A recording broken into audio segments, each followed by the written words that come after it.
और सर क्या है क्या अभी ताजा हाल क्या है, जो आप तो निकट हैं, बिल्कुल अयोध्या के निकट हैं आप, निरंतर हम लोग भी निगाह नजर रखें, कभी आता है कि इस्तीफे हो गए, फिर आता है नहीं हुए, और लीपा पोती और लीपा पोती वाले हालात हैं।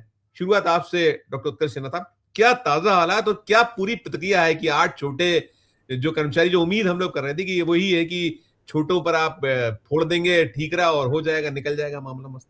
नहीं, अभी अभी तक के तो संजीव भाई जो हालात है वो यही है। एफआईआर में तो जो नाम है वो वही 8 हैं जो कारकुन जिनको आप कह लीजिए। और बड़ा इंटरेस्टिंग है, आज एक सोशल मीडिया पे क्लिप वायरल हो रही है। एक वेब सीरीज आई थी मिर्जापुर, जी। तो वो मिर्जापुर की एक छोटी सी क्लिप वायरल हो रही है जिसमें वो पूछता है पंकज त्रिपाठी, कालीन भैया, अपने बेटे से कि क्या सीखा। तो उसने कहा कि जब बात अपने पर आए तो सबसे पहले कुर्बानी सिपाहियों की होती है। तो वो सिपाहियों की कुर्बानी तो हो गई साहब। अब उसके बाद खबर आई कि इस्तीफा भी हो गया है चंपत राय, गोपाल राव और अनिल मिश्रा का। फिर थोड़ी देर बाद ये खबर आई कि नहीं, अभी इस्तीफा नहीं हुआ है, बातचीत चल रही है। फिर ये हुआ कि नहीं, इस्तीफे की पेशकश हुई है और अभी इन राइटिंग इस्तीफा नहीं हुआ है। इस बीच में मुख्यमंत्री जी हमारे देवरिया में ललकार आए कि मैंने कहा था कि इंतजार करो, और कोई अगर अब बोलने की बात नहीं है, अब तो कार्रवाई हो रही है। कहीं से ये मांग आ रही है कि ट्रस्ट को भंग कर दिया जाए और नई व्यवस्था बने। तो जो आलोक जी हैं, विश्व हिंदू परिषद के अंतर्राष्ट्रीय अध्यक्ष, उनका बयान मैं देख रहा था। वो कह रहे हैं नहीं नहीं, अब उसको व्यवस्था को भंग करने की जरूरत नहीं है, वो दो जो लोग हैं उनको हटा दिया जाएगा और फिर वही व्यवस्था को थोड़ा चाक चौबंद कर लिया जाएगा। तो कुल मिला के ये है कि चल रहा है सब। अच्छा, इस बीच में अयोध्या के साधु संतों में भी दो बिल्कुल स्पष्ट धड़े हो गए हैं। एक तरफ वो लोग हैं जो ये कहते नहीं थक रहे हैं कि अभी निर्मोही अखाड़ा, जो एक बड़ा पैरोकारी ग्रुप था राम मंदिर आंदोलन का और अयोध्या का बड़ा प्रतिष्ठित अखाड़ा है, उसके उत्तराधिकारी कह रहे थे कि हम लोग से बात ये हुई थी कि जब मंदिर बनेगा तो इसका पूरा प्रबंधन निर्मोही अखाड़ा के पास रहेगा, क्योंकि हम पैरोकार थे उसमें। लेकिन ये आरएसएस और बीजेपी बीच में आ गए और इन सारे लोगों की नीयत जैसी थी वैसे हुआ, वही हो रहा है।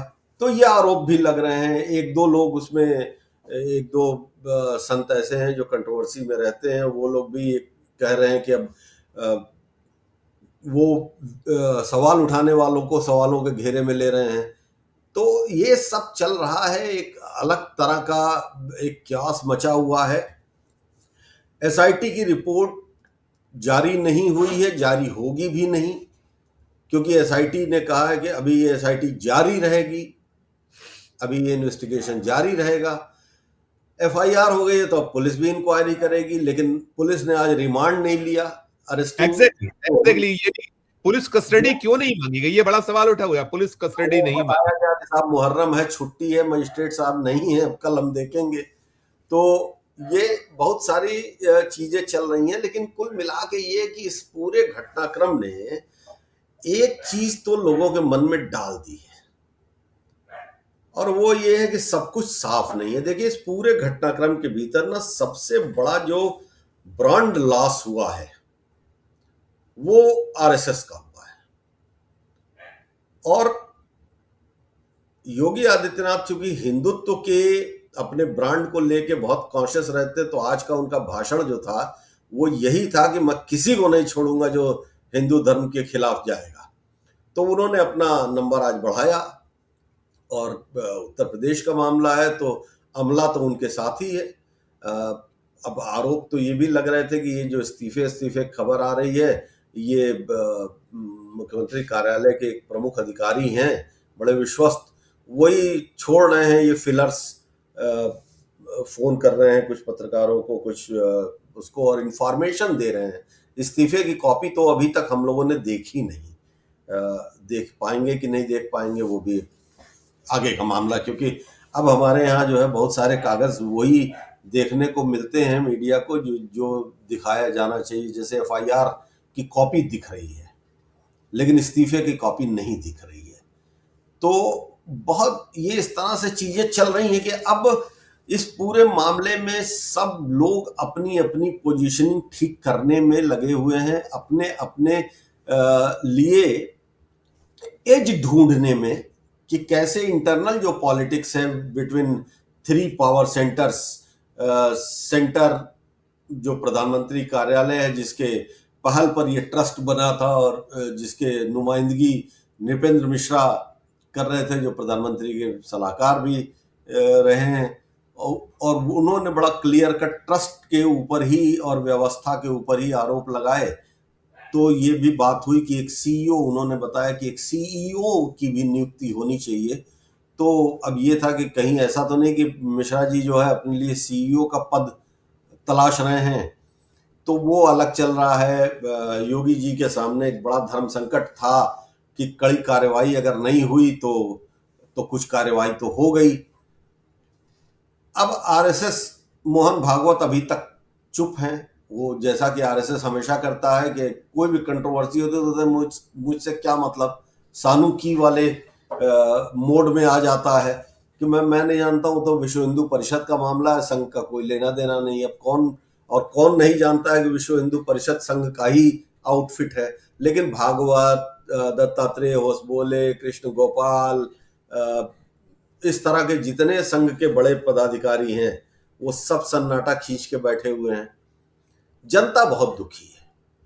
एग्जैक्टली और एग्जैक्टली। अयोध्या की जनता बहुत ज्यादा दुखी है। एक न केवल अयोध्या, न केवल अयोध्या बल्कि पूरे देश की जनता, और जहां हाँ, जहां जो आप अब जिससे बात सवाल करिए ये है भी। कि जो अब उसमें जी। एक और बात संजीव भाई बड़ी इंटरेस्टिंग आ रही है कि जब जब कोई आम व्यक्ति या कोई व्यक्ति इसके ऊपर सवाल कर रहा है कहीं आपस में बैठ के, तो जो भक्त समुदाय है या जो आरएसएस से जुड़े हुए लोग हैं, वो अब ये कहने लगे हैं कि आपको इससे मतलब ही क्या है, क्योंकि आप तो इसके समर्थक रहे हैं कि नहीं रहे हैं, आप समय समय पर आलोचक रहे हैं इस आंदोलन के, तो आपसे मतलब क्या है। तो वो शैली जो है अटैक करने वाली, वही अब एक रास्ता बचा है, बाकी तो कुछ है नहीं, बाकी तो सब चीजें सब सामने आ चुकी हैं। तो उसमें अब फेस सेविंग करें तो बेचारे कैसे करें, उनके सामने भी मजबूरी ये कर ही रहे हैं। सब बड़ा देखिए, ये जो कह रहे हैं कि पोल खुल गई है, पोल खुलने वाली है, सब कुछ सामने आ रहा है, हर चीज बहुत बहुत कह लीजिए कि नंगी आंखों से उसको सब सच दिख रहा है। किसी को उसमें कोई शक और शुबा नहीं कि क्या क्या हुआ, क्या क्या नहीं हुआ। लेकिन ये जो इनकी जो हठधर्मिता है, इनकी जो एक कहीं एक निर्लसता कह लीजिए, चुनाव है अभी, चुनाव के ठीक पहले इतना बड़ा कांड होना, और वो उत्तर प्रदेश है, उत्तराखंड है, 7 राज्य हैं, गुजरात भी उसमें शामिल है, जो इसी सब पर भी मोदी जी यही तो पिछली बार आए थे कि हम राम को लाएं और अब आप हमें लाइए। तो ये क्या, ये मसला मुद्दा कहीं इसलिए बहुत बेफिक्र है कि चुनाव तो कोई हमें अब हरा नहीं सकता, ये कहीं है क्या है, इसको कैसे हम उस एंगल से डिकोड कर सकते हैं, क्योंकि उत्तर प्रदेश बड़ा एक ऐसा सूबा है जहां से सारा कहते हैं ना देश की सरकार का जो रास्ता वहीं से होकर जाता है। क्या है इसमें, क्यों इतने सर बेफिक्र देखिए, हैं? बहुत बहुत सीधी बात है कि अहंकार तो है, और इस अहंकार के पीछे दो वजह हैं। एक तो मान लीजिए जिस जिस तरीके से सत्ता व्यवस्था चलाई जा रही है उसका अहंकार है, और दूसरी एक मान्यता है कि भारत हिंदुओं का है और हिंदू हम ही हैं, और हम जब हैं तो हम ही हैं, तो हमसे कौन पूछेगा और क्यों पूछेगा। तो यहां पर हम देख रहे हैं कि पिछले कुछ सालों में जितने भी सत्ता प्रतिष्ठान होते हैं, जिसको मिला के कहा जाता है कि शासन, रूल ऑफ लॉ, उन सब से आम आदमी निराश होता जा रहा है। और ये निराशा जितनी बढ़ रही है, इनके लिए उतना अच्छा है। ये मानते हैं कि ठीक है भाई, अब तुम समझ लो जितनी जल्दी उतना अच्छा है। अब जब तक नहीं समझ रहे हो तब तक नहीं समझ रहे हो, जब जब कोई एक घटना घटती है तो आप समझ लेते हैं। अब इसी घटना के भीतर हम लोग रहे। इस घटना के भीतर अयोध्या पुलिस से आख्या मांगी गई थी। अयोध्या पुलिस ने कहा कि किसी ने मांगा था कि, तो उसने कहा कि नहीं, इसमें तो कोई औचित्य ही नहीं है अभी एफआईआर दर्ज करने का। यह अयोध्या पुलिस का पेपर है, कोई औचित्य नहीं है फिलहाल एफआईआर दर्ज करने का। तो एफआईआर क्या होती है, अब इसका सवाल आप करते रहिए। अयोध्या पुलिस के किस अधिकारी सिपाही दरोगा की हैसियत ऐसी हो गई कि वो कोई एफआईआर, और जबकि हमारे मुख्यमंत्री जी कहते हैं कि एफआईआर दर्ज करने में कोई देरी नहीं होनी चाहिए, और वो खुद एक ऐसे मसले में एसआईटी बना देते हैं जिसमें एफआईआर ही नहीं है। तो अपनी मर्जी है। चंपत राय से एक भारतीय जनता पार्टी के ही नेता ने, अयोध्या के ही नेता ने प्रधानमंत्री कार्यालय में एक चिट्ठी लिखी इसकी जांच, इस मसले पर। प्रधानमंत्री कार्यालय से वहां से एक लेटर आया ट्रस्ट को कि साहब हिसाब किताब दीजिए, देखें क्या गड़बड़ है। उन्होंने कहा हम नहीं देंगे, रिजेक्ट कर दिया, बात खत्म हो गई। ऐसे ही ये बात भी खत्म हो जानी है। ये बात खत्म हो जानी है, कुछ नया पैदा कर दिया जाएगा। और चुनाव वनाव आते आते जो है, अभी तो देखिए बड़ा खतरनाक टाइम चल रहा है, मुहर्रम का टाइम चल रहा है, जुलूस उलूस निकल रहे हैं, क्या पता अभी कुछ हो तो कहानी बदल जाए, फिर ये लूट कांड कहीं और चला जाए और वो ग्राउंड सेट हो जाए जिसपे वो हमेशा खेलने में कंफर्टेबल रहते हैं। तो चुनाव और जनता की राय अगर बन रही होती और उनको इस बात की फिक्र होती, मैं तो खाली ये देखता हूं कि अगर किसी राजनीतिक दल को फिक्र होती या किसी सरकार को फिक्र होती जनता के नाराजगी की, तो नीट के घोटाले पर फिक्र होनी चाहिए, सीबीएसई के रिजल्ट पे फिक्र होनी चाहिए, तमाम नौकरियों में जो दिक्कतें हो रही हैं, बच्चे गुस्सा हैं, नाराज हैं, युवा हैं, उन पर फिक्र होनी चाहिए। ये लूटकांड तो अपनी जगह पे है, लेकिन भगवान राम को मानने वाले या उनके नाम की दुकानदारी करने वाले लोग राम की नैतिकता की मर्यादा को बिल्कुल नहीं याद रखते हैं। भगवान राम को मर्यादा पुरुषोत्तम कहा गया, उनकी नैतिकता को आदर्श बताया गया। क्यों? कहानी क्या है? क्योंकि उन्होंने एक वचन का पालन करने के लिए राज त्याग कर दिया। उन्होंने अपनी पत्नी की अग्नि परीक्षा ली किसी के आरोप लगाने पर, और दूसरे आरोप लगाने के बाद पत्नी का परित्याग करके उसको जंगल में भेज दिया। यह पराकाष्ठा थी नैतिकता के नाम पर। और उस राम के नाम की दुकान लगाने वाले ना किसी वचन भंग होने पर त्याग पत्र देते हैं और ना ही आरोप लगने पर वो पीछे हटते हैं। तो राम की राजनीति और राम को मानना व्यवहार में, ये दोनों बिल्कुल अलग चीजें हैं। And they are very clear in their mind कि हमको कब क्या करना है। इसीलिए आप देखेंगे कि कुछ नहीं होगा सर।